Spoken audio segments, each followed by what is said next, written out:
Check it out, we're back again for another episode of Quickcharge TV. Quick Charge, back again. Check baby, let's begin. Come on party people, let me hear you make some noise. Tom, I didn't know Quickcharge TV was a karaoke show. You're just jealous because I have a voice of an angel. I guess you're not too bad. Maybe I'll get you to sing at my niece's baptism. Deal for 10,000 tacos. Coming up on the show today, we got a lot of great stuff. We're going to be doing Gaming with the Girlfriend. Then we're doing top 5 counting down the greatest video game music of all time. We also hit the streets and we're talking to people to find out whether they think video games slow down children's social development. It's gonna be fun. All that and plus more coming up. And I promise Tom won't be singing anymore. Thank you for tuning in to Quickcharge TV. Seriously, my mom says I sound like Roy Orbison, so.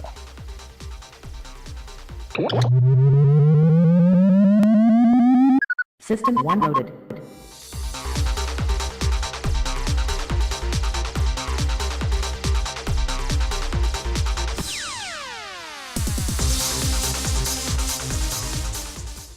Quickcharge TV's favorite video game music.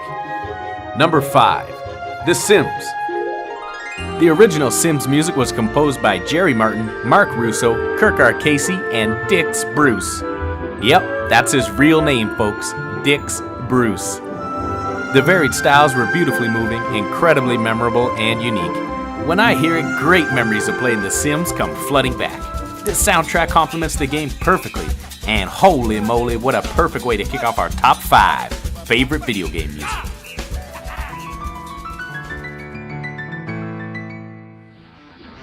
Number 4, Doom. The original Doom soundtrack was written by Prince. No, not that Prince. I'm talking about Bobby Prince. He's composed music for many notable games, but is most admired for his work on Doom. This is without a doubt one of the most popular video game soundtracks ever. To this day, musicians are still remixing the tracks.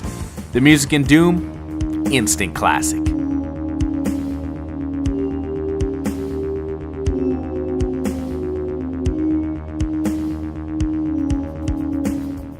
Number 3, Super Mario Bros. 2.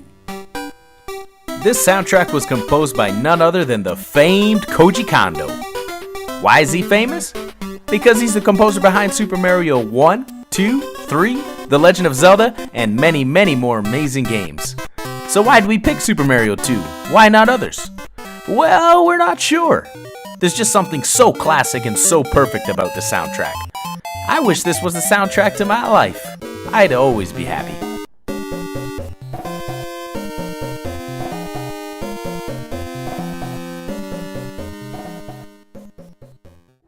The Legend of Zelda, Ocarina of Time. Whether you argue that it's pronounced Ocarina or Ocarina, whatever you call it, at least agree that this game's music is incredible. This game was already graphically beautiful for its time. Add in this wonderfully deep and fitting music, and this Zelda world truly came to life. And guess what? This famous soundtrack was composed by Koji Kondo too. What a legend.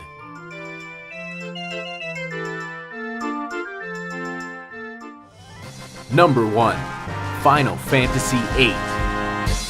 Hear that track playing right now? I used to make my cat dance to it all the time. What? He liked it. Rest in peace, Eddie the cat. Now don't go all PETA on me, the dancing didn't kill him. A truck did. Final Fantasy VIII was composed by Nobuo Uematsu. What a unique and very special soundtrack. Unforgettable melodies and so much contrast to complement the game's deep story. Pretty much all Final Fantasy soundtracks are great or at least very good, but this one, quite simply, this one just stands out above all the rest for us. And it also stands on its own as our Quickcharge TV's most favoriteest game music ever.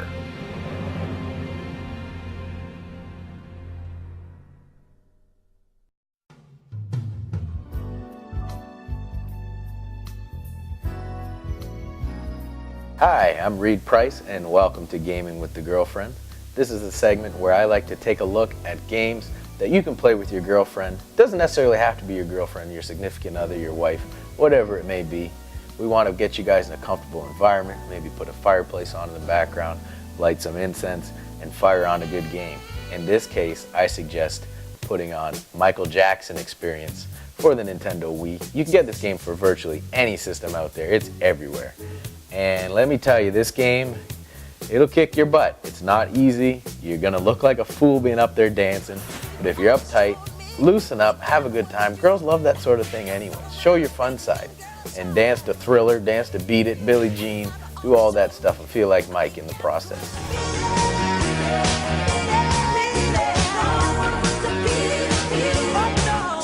If you don't know in the Michael Jackson Experience, what happens is you select a song, there's different difficulty levels from easy to expert, and you have to follow a dancer on screen. And these dancers are professionals, so get ready to move.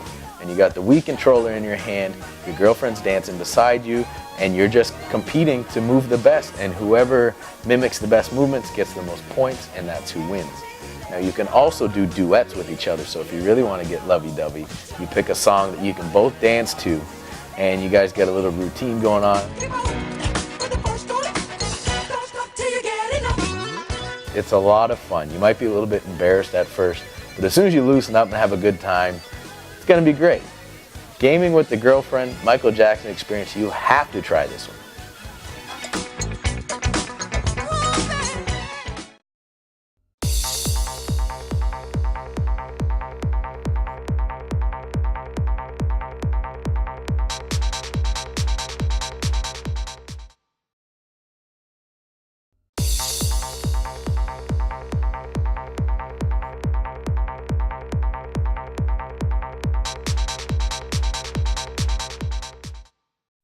All right, here we are again at my apartment. We're playing Mortal Kombat for our retro gaming this week. We're looking back at a classic. This game was serious business. It originally came out in the arcades in '92. Then in '93, we saw it come to home consoles. Today, we're going to be playing it on the Super Nintendo. You ready to go, Tom? Yes, I am. Let's do this. Just so everybody knows, I will defeat Tom rather badly. We're going to be doing a best 2 out of 3. No. I will win. I'm going to be this cool dude here. Oh, I just picked Kano by accident. And rated. Like the best guy in the game. The man knows his stuff. Oh no. Hey, take it easy on my controller. Let's do it. Come on, Reed.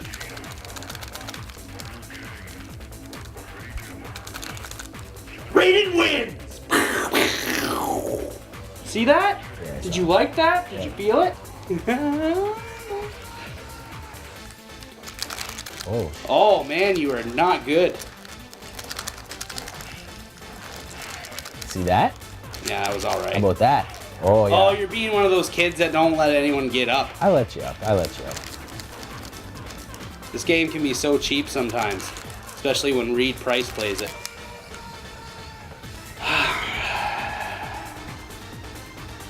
Kano. Looks like it's a pretty good choice. Alright. Oh, where were you on that one?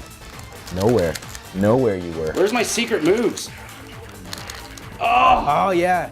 Down, down, up, down, A, B, A, B. Punch. Well, let's recap that fight. That's a win for Reed. 0 wins for Tom. It was a brutal win, but it was... Again, it's going to be best 2 out of Nonetheless, 3, so I expect to be taking home the championship right here. Johnny Cage, wow. Come on, Johnny Cage. Oh, Boom! a little shadow kick. Remember, he used to do the move where he'd pop down in the splits and punch you right in the junk.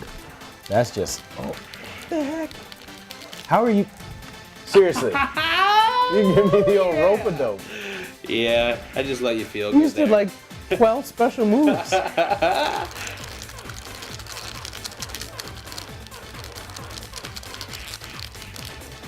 Slowing Oh, my man. heart rate down with ninja-like reflexes. You're butt mashing right now. It's all right. Scorpion's got something for you. It's a fist and a foot. Let me just back it up here. Bam.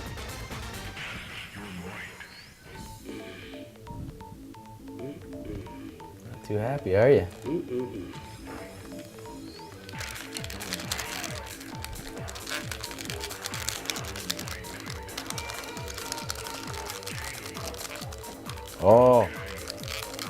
Come on, baby. Yep. Take a seat, buddy. Oh! Finish him.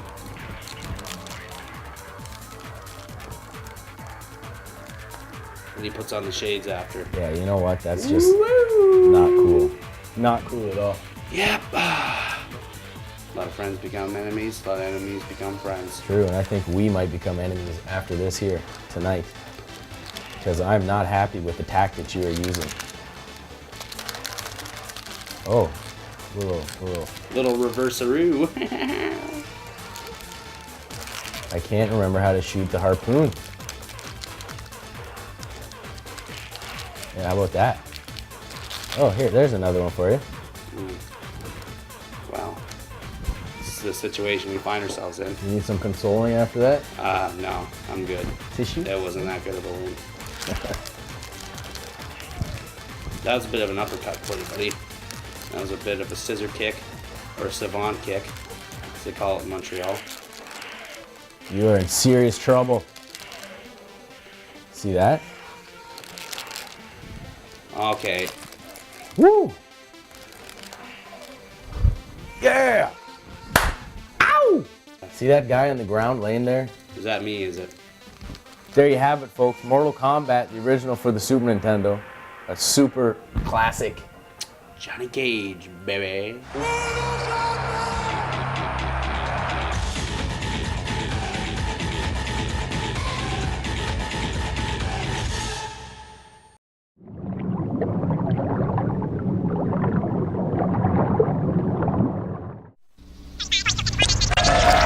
Grand Theft Auto.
Guernsey City. Sergeant 1 in Central. 15 Sergeant 1, okay. Start standing and moving and then number 30 George Street, 1020.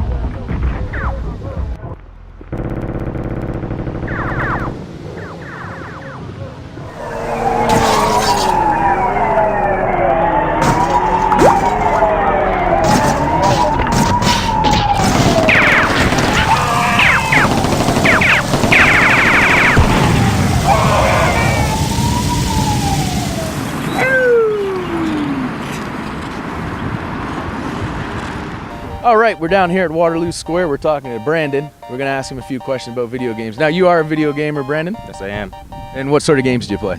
Play shooting, a little bit of adventurous kind of player. What sort of games do you play? Last night we played some Halo. We played Drake's Fortune. Do you play games at all? No, I do not. Not a gamer at all? None whatsoever? No, none at all. Do you think that kids that play too many video games, do you think it affects their social development? Well, I do think yes, it does. Well, if you are still in school and you got studies and if you're playing video games all the time, it's not really going to help your schooling and Oh, hugely. I think media in general has like the texting, stuff like that, TV, movies, pop culture, music. I think all of that has definitely done that, yeah. A lot of people these days are thinking and saying that they think that games are too addictive and it's slowing children's social development. Do you think this is happening and do you think this is a problem, or do you think it's overblown? I think it is happening and it is becoming a problem because some kids are becoming socially inactive. Like my brother has social anxiety, so he's inside 24/7. So you think video games will ruin a child's social development, like as it comes to like making friends and stuff like that? Yes, because they fell in love with the game and is addicted and they just play and play and play and whatever the father, mother ask or sister or brother, they don't want to do it because they addicted. Are you Spanish? I obviously didn't play video games very much, but when I did, it was with friends, like playing on like a Super Nintendo or a Nintendo 64. And I think it's more like it's for more people to enjoy than just having handheld device where you're just by yourself and in your own zone kind of thing. And board games too, like it brings people together to have a good time. A lot of kids are playing games these days. Do you think that all the video game playing is slowing their social development? And I'll go to you first. I'd say no, because I played a lot of video games and I turned out okay so far anyway. It could be like 1 year I just totally go bonkers, but who knows? Very true. I go out. I swear to God, I go out. I would say it depends. I mean, you see some people just sitting home like games like WoW. I think games like that are not the best for your social life. That game. And then I got a girlfriend and it was like, you have to make a choice. You cannot do both of those. I've seen that break up marriages, I swear. It's, yes. I think it depends on the child's approach to video games in general, because there are kids who are going to play video games and then go out and play outside and hang out with their friends, and then there are kids who are going to sit in their basement for 12 hours playing Call of Duty or something. But also with Call of Duty and games that go online, they have that entire video game network of people that they're working in teams with, and MMORPGs, I think they're called. Nailed it. Yeah. Oh, well, sweet. Yeah, people do connect over those types of things, but it's not video games that change anything. It's just the person's approach and reaction to what they choose to use, really. I'm Polish. All right, I like your sombreros.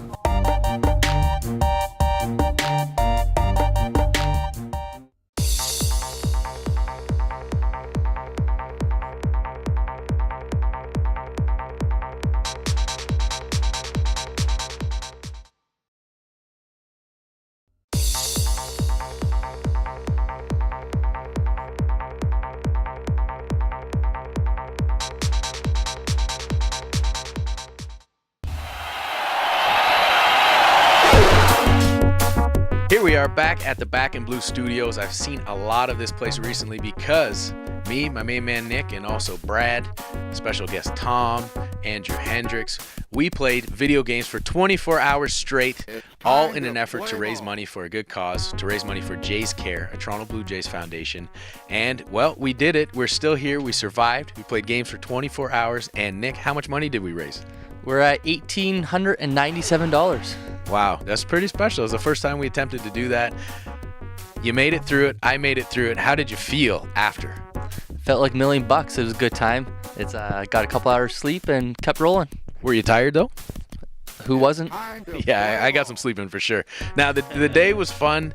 We played all kinds of, we kept it baseball related because that's what we like to do at the Back in Blue studios where it's all baseball and Jays talk. And what was your favorite game we played during the 24-hour marathon? I think it was general consensus that Ken Griffey Jr. Baseball for the Super NES was the #1 game. I know Nolan Ryan Baseball was also a close second, but Ken Griffey Jr. took the night.